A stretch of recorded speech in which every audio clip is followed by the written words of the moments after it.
여호수아서 하나님 말씀 여호수아서 4장을 다 봐야 되는데 1절 말씀부터 몇 절까지만 대독해 드리겠습니다.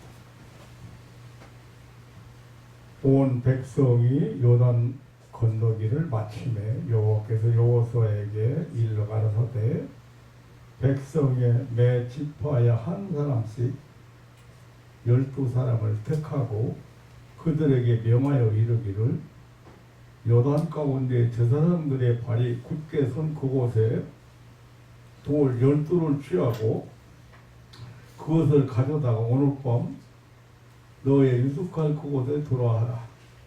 여호수아가 이스라엘 사람 중에 매 지파에 한 사람씩 예비한 그 12사람을 불러서 그들에게 이르되 요단 가운데 너희 하나님 여호와 궤 앞으로 들어가서 이스라엘 자손들의 지파 수대로 각기 돌 한 개씩 취하여 어깨에 매라.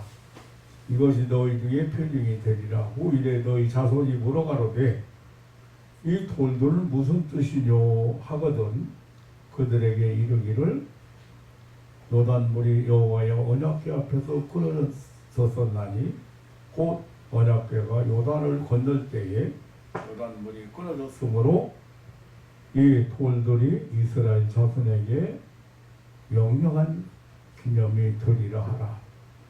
이스라엘 자손들이 여호수아의 명한 대로 행하되 여호와께서 여호수아에게 이르신 대로 이스라엘 자손들의 지파수를 따라 요단 가운데 돌 12를 취하여 자기들의 유숙할 곳으로 가져다가 거기 두었더라. 여호수아가 요단 가운데 곧 언약궤를 맨 제사장들의 발이 선 곳에 돌 12를 세웠더니 오늘까지 거기 있더라. 9절까지만 이 3장과 4장을 다 봐야 되는데 9절까지만 등록해 드렸습니다. 애굽에 43년 430년간 노예 생활에서 하나님의 놀라운 은혜로 해방을 받아서 시작된 가나안 목지를 향한 행군이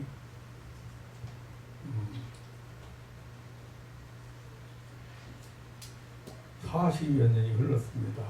이스라엘은 느보산에서 그 40년간 고락을 같이 한 지도자 모세와의 이별하는 슬픔을 겪고 하나님께서 세워주신 눈의 아들 여호수아의 지도 아래 다시 행군이 시작되었습니다. 모세를 붙들고 이스라엘의 가나안 행군을 진행하시던 하나님께서 또다시 여호수아를 붙잡고 남은 여정을 계속 하셨습니다. 하나님의 사람 여호수아는 가나안 행군의 마지막 코스를 인도하기 시작했습니다. 여호수아는 하나님께 주신 함께 하신다는 약속을 받은 후 요단강 건너편에 높이 솟은 난공불락의 여리고성을 정탐했습니다. 그리고 놀라운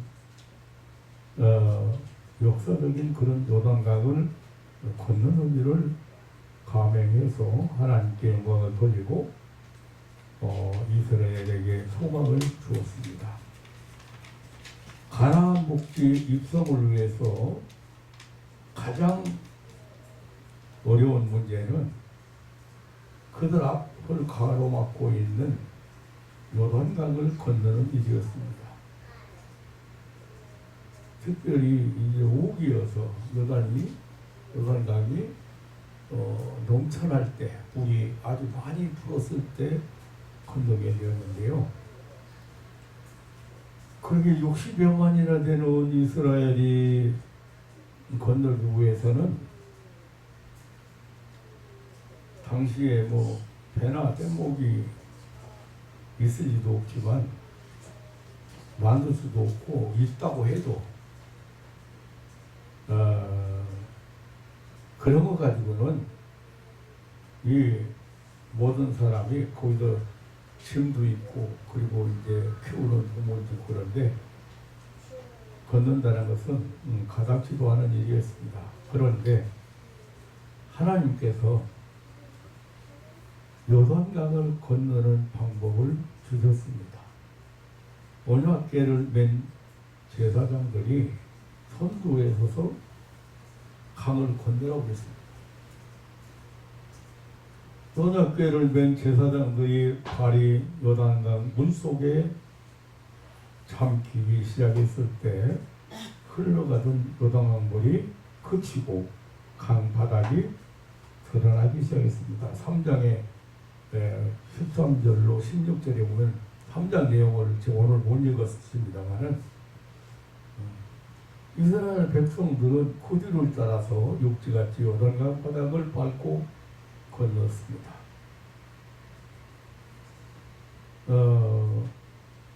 과연 만군의 여호와 하나님께서 행하신 기적은 대단한 것이었습니다. 오늘 10절 이하에 보면 이스라엘 온 백성이 모두 건넜다. 네. 신속히 건넜습니다. 이스라엘 백성 모두 건너는 동안에 법궤를 맨 제사장들은 강바닥 가장 깊은 곳 한가운데 서 있었습니다. 오늘 4장 17절 말씀입니다. 근데 그 하나님의 백성이 다 건넌 후, 이스라엘 백성이 다 건넌 후에 언약궤를 맨 제사장들은 육지로 올라왔습니다. 제사장들의 발이 요단강에서 올라오자마자 멈추었던 요단강물은 다시 흐르기 시작했습니다. 그러니까 하나님의 언약궤를 맨 제사장들은 제일 먼저 요단강에 들어가고 그리고 제일 마지막에 요단강에서 나왔습니다. 이것은 물론 하나님의 명령에 따른 것이죠. 근데 이스라엘이 요단강을 건너는 일이 진행될 때 하나님은 또 하나의 그 요소에게 또 하나의 작전을 시키셨습니다. 이스라엘의 12지파 중에서 한 사람씩 대표를 세우게 하고 요단강 가운데 언약궤를 메고 서 있는 제사장들 곁으로 가게 했습니다. 그리고 요단강 바닥에 있는 돌을 오늘 다 안 읽었으게 그러지 사실 그 2개씩 한 사람이 2개씩 취하도록 했습니다. 그리고 그 법궤를 메고 서 있는 그 주변에다가 그곳에다가 요단강 한가운데 그곳에 12개 기념비를 세우게 했습니다. 나머지 12개는 요단강을 건넌 후에 그들이 유숙하는 곳이 그 길갈이라는 곳이에요. 근데 그 길갈에 기념비를 세우게 했습니다. 저들은 요단강을 건넌 후 이스라엘의 진을 치고 있던 길갈에 그런 12돌의 기념비를 세웠습니다. 길갈에 이 기념비를 세운 때가 정월 10일이었습니다. 바로 이날은 공교롭게도 이스라엘이 40년 전에 애굽 고센 땅에서 양을 잡아 마지막 식사를 하고 6월절을 시작한 바로 그날이었습니다. 그러니까 12돌의 기념비는 이제 두 곳에 세워진 것이죠. 하나는 법궤를 메고 제사장들이 서 있던 요단강 한 복판에 세웠고, 하나는 요단강을 건넌 후에 머물렀던 길갈에 세웠습니다. 4장 20절에 보면 이제 어떻게 보면 볼 수 없는 곳에 12개를 기념비를 세우고 볼 수 있는 곳에 역시 12개 기념비를 세웠습니다.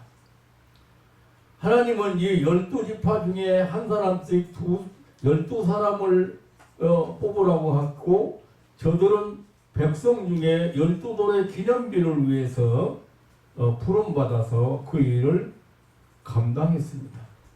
각 지파를 대표하여 돌을 메고 수고를 했습니다. 이러한 사건 이면에는 아주 놀라운 하나님의 뜻이 숨겨져 있습니다. 하나님은 이스라엘이 요단강을 건너는 중에 요단강 한복판에 그리고 길갈에 각각 12돌을 세워서 기념하라고 하셨는데요. 여호수아서 4장 6절과 21절에 보면 이 돌들이 무슨 뜻이냐라고 후의 역사가 질문할 것이라고 했습니다. 4장 7절에 보면 그때 이 돌들이 이스라엘 자손에게 영원한 기념이 되리라고 했습니다. 그리고 표징이 되리라고 하셨습니다. 하나님은 말 못하는 돌을 통해서 영영한 기념이 되게 할 것이라고 했습니다. 여기 기념이라는 말은 과거에 일어났던 사건을 다시 생각나게 한다는 뜻입니다. 그리고 잊지 않고 기억하게 한다는 의미도 있습니다. 그래서 기념비를 세우는 이유는 영원히 잊지 않고 기억하라는 뜻입니다. 그렇다면 이스라엘의 영영한 기념이 되게 할 것이 무엇이며 표징이 될 것이 무엇인가? 첫째는 능력의 하나님을 영원히 믿으라는 뜻입니다. 후일에 이스라엘 자손들은 길갈에 세워진 12돌을 보고 하나님께서 조상에게 행하신 그 능하신 구원을 베푸는 사랑, 그 은혜를 입어서 기적으로 살았다는 사실을 기억하게 되는 것입니다. 여호수아서 4장 24절에 이는 땅의 모든 백성으로 여호와의 손이 능하심을 알게 함에 있다고 했습니다. 그것은 결국 이스라엘의 믿음을 위함인 것입니다. 여호수아서 4장 24절 하반절에 너희로 너희 하나님 여호와를 영원토록 경외하게 하려 함이라고 했습니다. 하나님께서 가나안을 향하여 가는 이스라엘을 위하여 요단강 물을 멈추게 하시고 건너게 하신 것은 저들이 전능하신 구원의 하나님을 굳게 믿게 하기 위함이었습니다. 이스라엘 백성이 모세 시대에 홍해를 건넌 이적을 통해서 하나님의 약속을 믿고 가나안 행보를 계속하게 한 것입니다.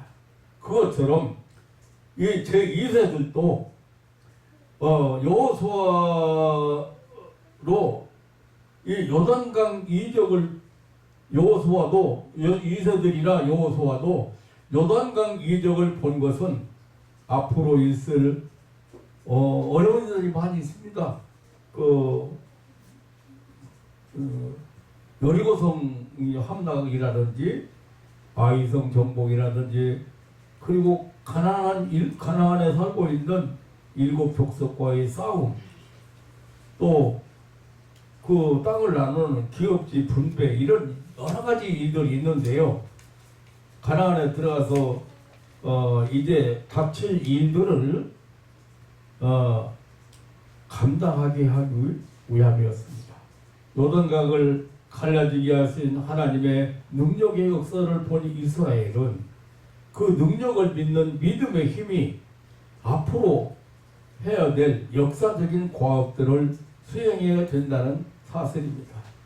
이스라엘은 요단강의 사건을 보고 전능하신 하나님의 존재를 믿고 그 하나님의 구원의 역사를 믿을 수밖에 없었습니다. 또한 12돌의 기념비를 세우라고 했는데요. 하나님은 이스라엘 지파 모두의 하나님이심을 하나님이심을 그 기념비는 하나님이심의 표징입니다. 하나님은 여호수아를 통해서 이스라엘 12지파 중에 대표 한 사람씩을 뽑게했습니다. 그들에게 그 수요대로 돌 12개를 취하게 했습니다.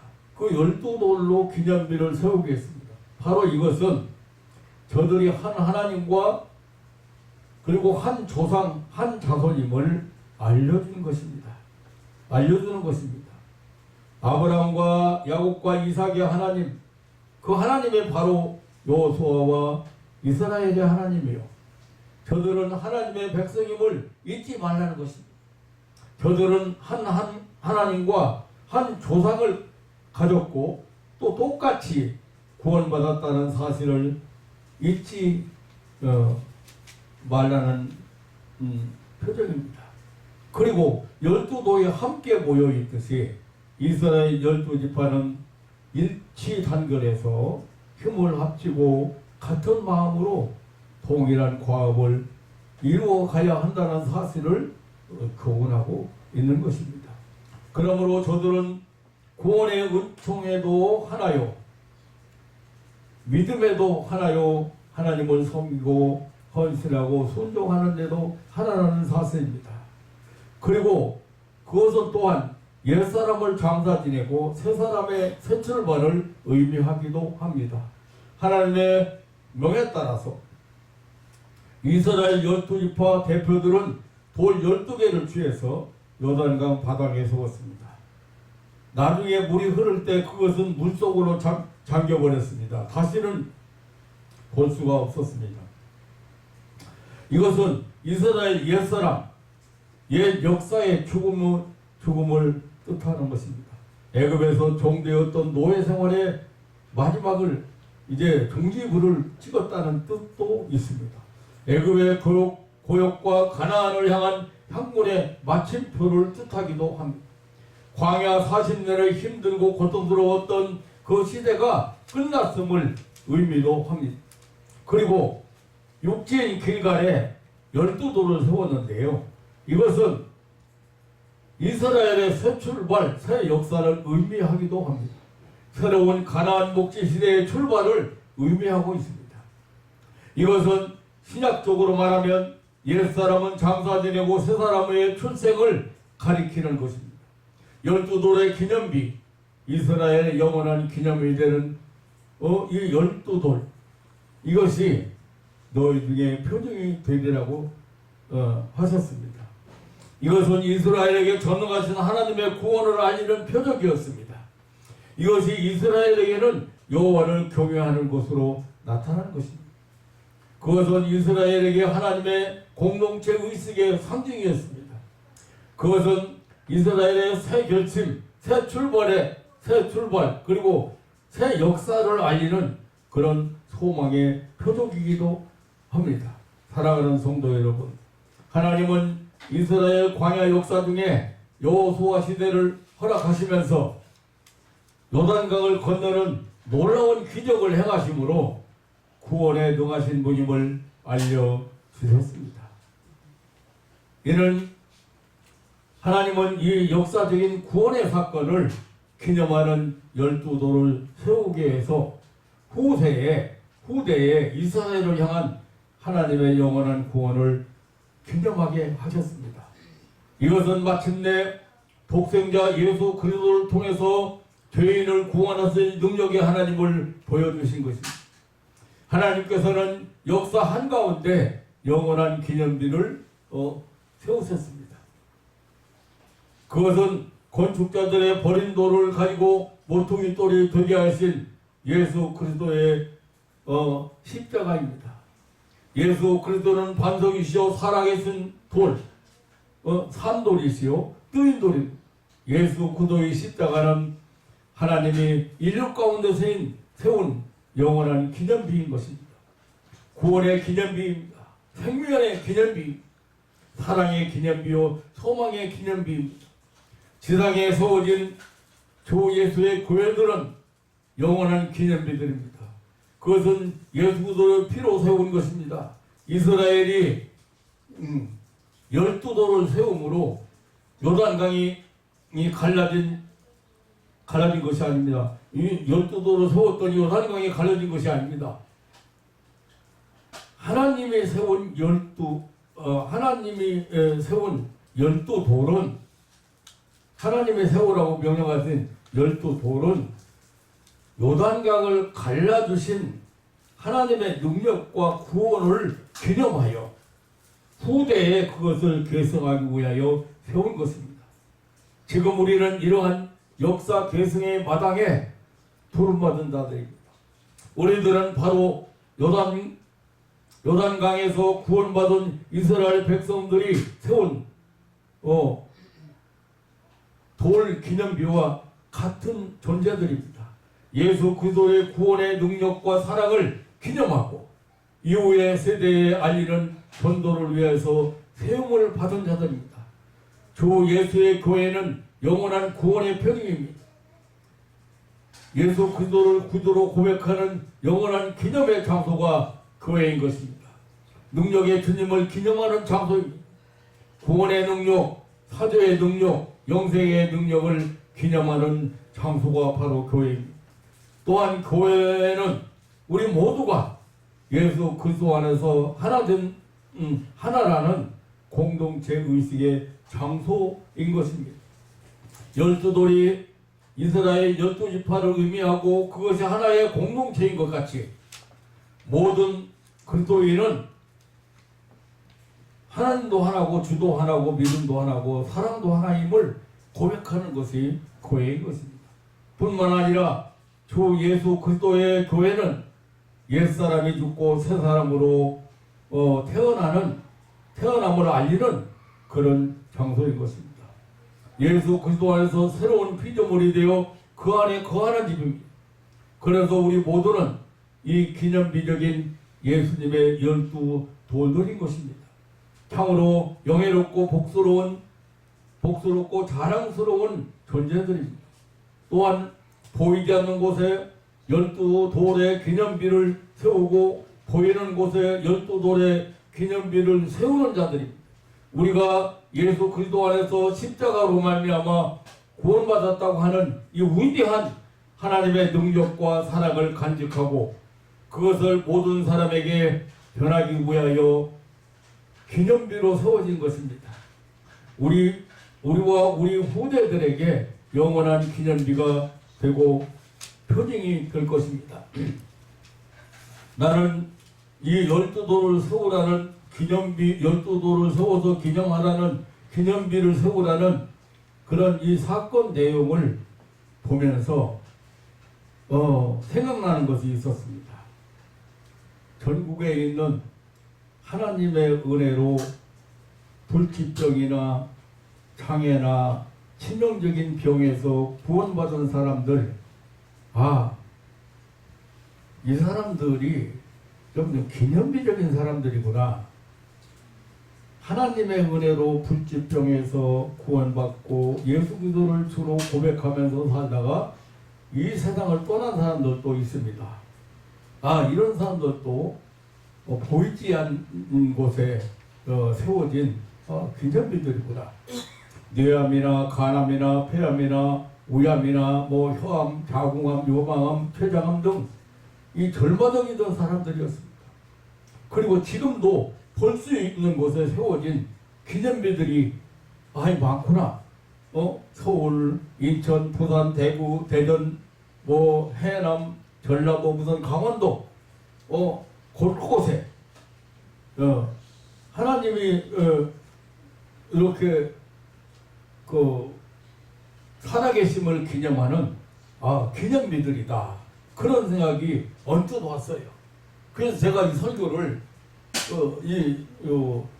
작성하게 되고 이 설교를 한번 우리 해야 되겠다. 우리 자신이 그래서 어쨌든 볼 수 있는 곳에 세워진 사람들 뇌전증 환자라든가 심장병 환자라든가 무슨 우울증, 공황장애, 조현병, 무슨 뇌경색, 뇌졸중 이런 환자들이 이런 사람들이 치료되고 회복되어서 능력의 하나님, 예. 하나님의 살아계심을 기념하는 그 구원의 하나님, 사랑의 하나님을 알려주는 그런 기념비들이구나. 기념비들로 하나님이 곳곳에 세워놨구나. 그런 생각이 문득 들더라고요. 그런데 그것이 또 뿐만 아니라 하나님은 모두의 하나님이시고 누구나를 사랑하시는 하나님이심을 믿게 하는 기념비적인 그런 신앙이 되는가 하는 것을 이렇게 생각하게 되었습니다.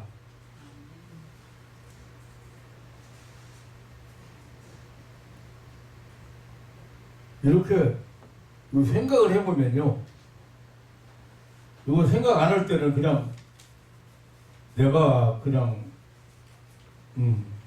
일생 살았는데 80년을 넘게 살았는데 아무것도 해놓은 곳이 없다 그렇게 생각하다가도 하나님은 기념비를 곳곳에 세워놓으셨네. 그리고 그걸 보고 제가 지금도 힘을 안 잃고 그와 같은 환자를 만나면 그러한 병자를 만나면 불행한 사람들을 만나면 내가 지금도 그 기념비를 생각하면서 내가 힘을 잃지 않고 일을 하고 있구나 그런 생각을 해보고 또 보람을 느끼고 또 살아있음을 깨닫게 됩니다. 사랑하는 성도 여러분, 우리는 은혜라는 말을 많이 사용해요. 근데 의미를 잘 모르고 있어요. 최 권사님. 네. 은혜라는 말이 무슨 말이에요? 하나님이 누구신지, 하나님이 구원을 확실히 깨닫는. 은혜라는 말을 그렇게 어렵게 생각해요. 은혜나 은사나 똑같은 용어예요. 똑같은 단어예요. 다 따라서 해요. 선물 다 따라서 시작. 하나님의 선물. 그럼 은혜의 하나님은 더 쉽게 표현하면 무슨 말이에요? 선물로 주시는 하나님이라니까.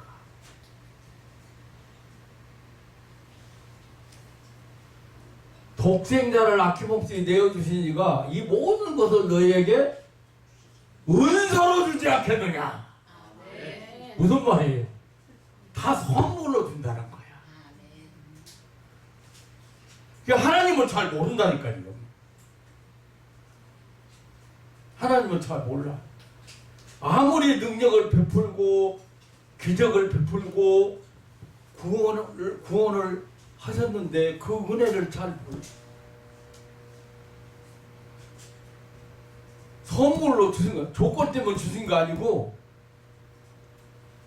자격 심사에서 주신 게 아니고 그냥 선물로 주신 거예요. 왜 선물로 주셨어요? 사랑하기 때문에. 엄마가 딸에게 주는데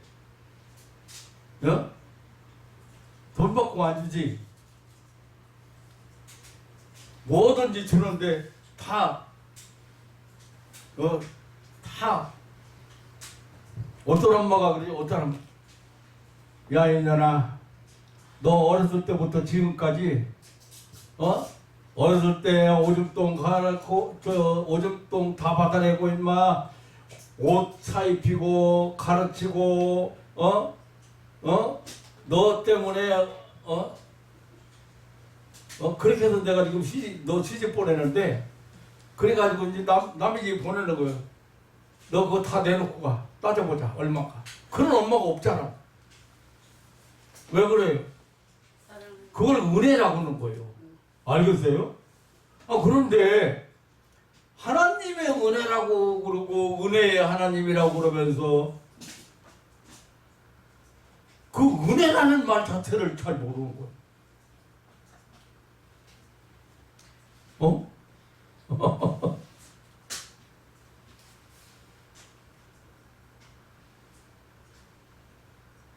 만약에 하나님께서요 요단강 건너기 위해서 배를 만들어야 될 뗏목을 만들어야 했다든지 물이 작아질 때까지 기다려라.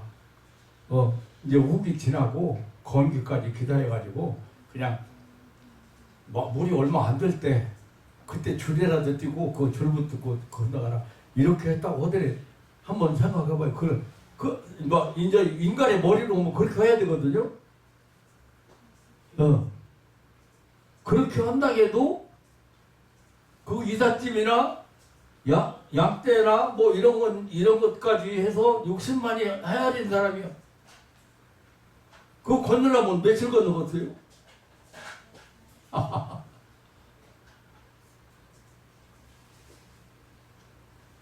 그런데 그렇게 은혜를 베풀어도 잊어버린다 이거예요.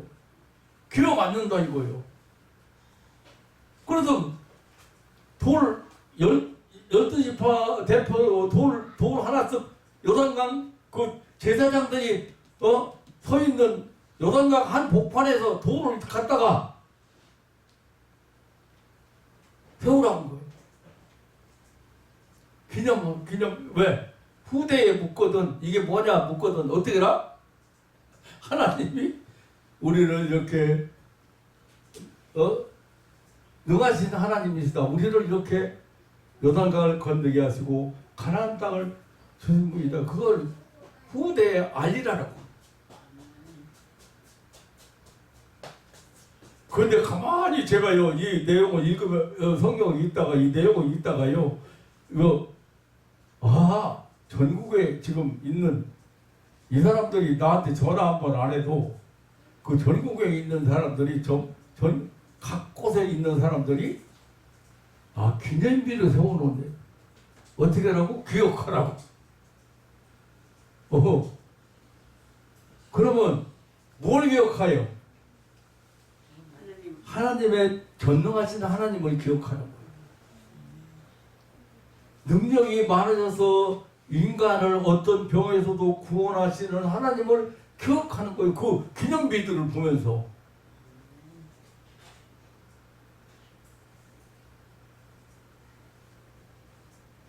우리 김장로님 처형은 췌장암 이거 수술했다가 이렇게 저기 다 퍼져가지고 닫았잖아요. 그런데 글쎄 내가 가방 들고 대구 영천까지 내려갔어요. 기도만 나눈다고. 나서가지고 지금 한 30년 동안 살고 있잖아요. 그런데 내가 오르면서 그랬거든요. 그때 크리스마스 얼마 안 남긴 12월 초였어요. 그래서 내가 오르면서 그랬어요. 앞으로 병 나섰으니까 이제 앞으로 성탄절이 되면 이거 생각하면서 카드 한 장씩 보내시오. 다른 건 감사하고 보고 필요 없고 그런데 지금까지 카드 한 장도 안 왔어.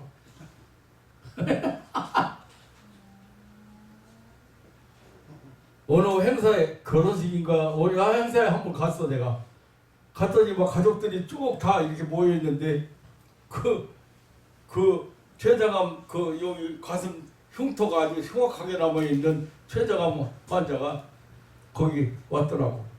그 형제들 중에 그래도 제일 이뻐 그 사람이 딸들 많더만 여러 딸들 여럿인데 가족들이 반가워하고 하기는 하죠. 그런데 내가 쳐다보는 순간에 생각난 거예요. 그때 카드 그거 생각하고 12월 달 되면 성탄절 가까워지면 카드 한 장서 보내야 했는데 한 장도 안 보내. 전화 한 번도 안 하고. 근데 그랬던 말았던 내가 그 사람을 지금 하나님이 기념비를 세워놨으니까 내가 췌장암 만나면 어떻게 해? 권사님 기념비로 세워놨으니까 내가 췌장암 만나면 하나님의 능력을 기억해요 안 해요? 그러면 어떻게 해요? 찬양해. 하나님 능력을. 또 기도한다고 말이에요. 거기. 또 기도한다. 그러니까 내가 가만히 생각하면 벙어리 뭐 눈 때문에 만난 사람도 지금 내가 그 편지를 못 찾아가지고 지금 오늘 읽으려고 했는데 못 찾아가지고 목사님 앞에 와서 이게 이제 얼마 있으면 실명된다 이거예요. 얼마 안 있으면. 그래가지고 절망적인 대학생이 왔어요. 인천에서. 그런데 그 학생이 와서 은혜 받고 이 3일 동안에 받은 은혜가 그 내용이 편지 내용 그래요. 30년 이상을 살아갈 힘을 얻고 간다는 거죠.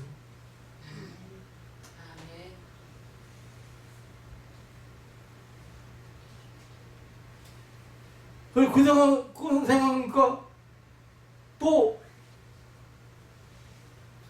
곧 실명된다는 사람이 목사도 있었고,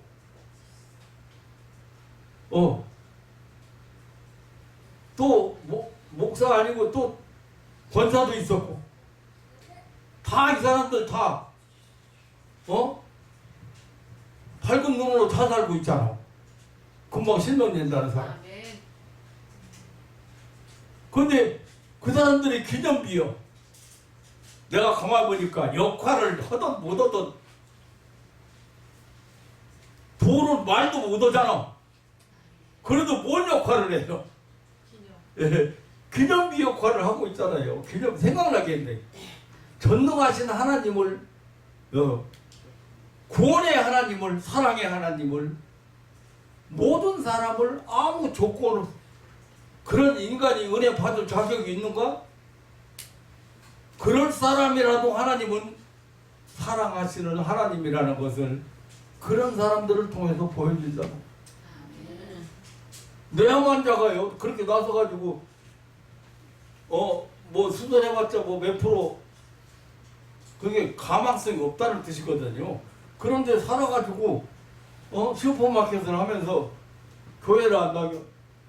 그래서 내가 아니 어떻게 그런 은혜를 받고도 교회를 안 다니라고 누가 물어봐. 그런데 내가 가만히 생각해봤는데 교회 안 다녀도 뭘로 남아있어? 아이고 참 내 기분. 아이고 하나님이 이렇게 그래서 이렇게 세워놓은 거야. 그럼 그 사람 생각하면 그런 환자를 만나서 제가 어떻게 할 거예요? 에이 이거 병원에서 못 고친다는데 기도해봤자 소용없어요. 이렇게 해야지. 근데 그렇게 않잖아요. 그걸 내가 지금 여러분들이 왜 기념비를 세워가지고 능력이 전능하신 하나님을 대대에 알려라. 구원의 하나님을 알려라.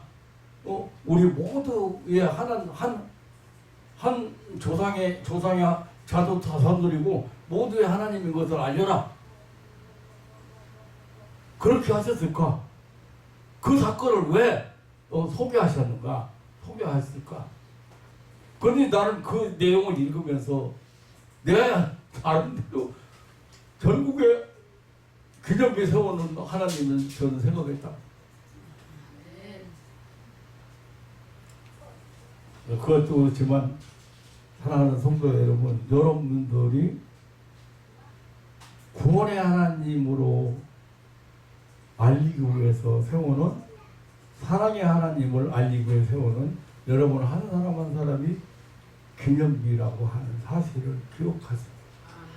영예로운 그 은혜, 하나님의 은혜의 세계를 살아갈 수 있는 그런 신앙인들 되시기를 주님의 이름으로 축원합니다. 아멘. 그러니까 그 역할을 봐. 교회 안 다니는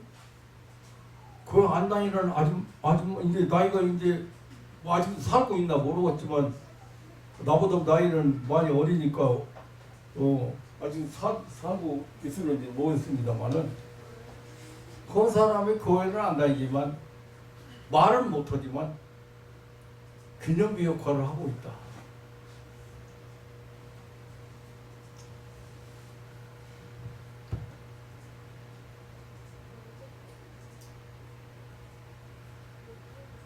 당신을 사랑하고 귀하게 여기고 은혜를 베푸신 한 사람 한 사람을 통해서 하나님의 구원의 하나님은 구원의 하나님이심을 알리기를 원하십니다. 사랑의 하나님이시고 모두에게 자비와 공의를 베푸시는 하나님이심을 전하기를 원하십니다. 그래서 기념비적을 세워놓으셨습니다. 곳곳에 교회를 세우게 하셨습니다. 기념비적인 사람들을 세워놓으셨습니다. 영원무궁토록 영광과 찬양을 받으시게 합당하신 하나님이십니다. 오늘 이 아침에도 사랑하는 성도 여러분, 여기 기념비를 세우라고 하시는 하나님을 우리는 만나봤습니다. 모든 사람이 전능하신 하나님을 알기를 바라시고 그 하나님의 사랑을 알기를 바라시고 그 하나님의 사랑을 은혜를 잊지 않기를 바라신다는 사실을 우리는 이렇게 은혜를 잊고 살다가 항상 교만해지기 쉽고 잊어버리기 쉽고 우리는 저부터도 마찬가지예요. 어쩌다 보면 저달을 맞서 살고 있어. 어쩌다 보면. 사랑하는 성도 여러분, 이 아침에도 기념비를 세우러 하시는 하나님의 선한 뜻을 하나님의 그 선한 뜻을 우리는 깨달았습니다. 기념비적인 삶을 살아가는 영화로운 삶이 되시기를 주님의 이름으로 축원합니다. 하나님 아버지 놀라운 사랑과 은혜를 감사합니다. 하나님 서울에 인천에 부산에 대구에 대전에 해남에 전라도에 아니 곳곳에 기념비적인 사람들을 세워놓으시고 지금도 불행하고 안타까운 사람들을 위해서 하나님을 알리도록 이렇게 역사하시고 인도하신 것을 감사를 드립니다. 부족하고 어리석지만 주님 주시는 은혜로 늘 깨달음 주시고 약해지지 않고 뒤로 물러서지 않고 믿음으로 하나님의 영광을 돌리는 그런 저희들 되게 하시고 어린 종이 되게 하옵소서. 사랑하는 가족들이 하루하루 살아가면서 베푸신 은혜에 대해서 항상 기억하고 감사하는 마음으로 살고 긍정적인 그런 마음으로 살고 소망이 넘치는 삶을 살아갈 수 있도록 축복해 주시기를 원하옵니다. 우리의 구주가 되시고 하나님의 영원한 기념비가 되시는 십자가를 짊어지신 우리 구주 예수님의 이름으로 기도하옵나이다. 아멘.